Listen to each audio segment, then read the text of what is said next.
Ce film des années 80 imaginait un futur féministe et lesbien. Ce film, c'est Born in Flame de la réalisatrice Lizzie Borden, une militante féministe qui en était seulement à son deuxième film. Avant de faire du cinéma, Lizzie Borden, elle travaillait pour le magazine Art Forum, un magazine d'art contemporain, et elle traînait dans les milieux artistiques et politiques de New York. Et au fur et à mesure des débats politiques qu'elle a avec ses amis ou avec d'autres militants, elle imagine Born in Flame.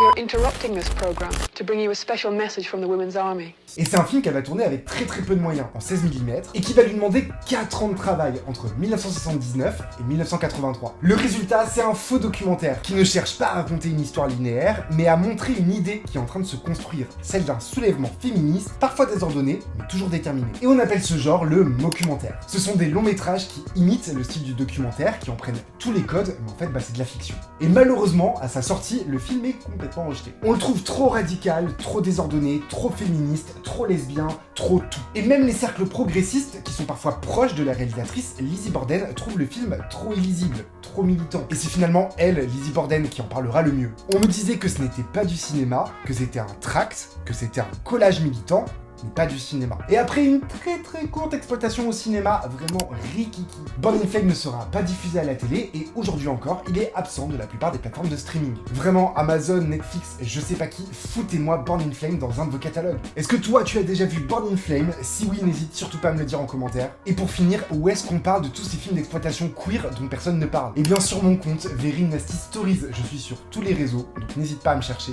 À très vite.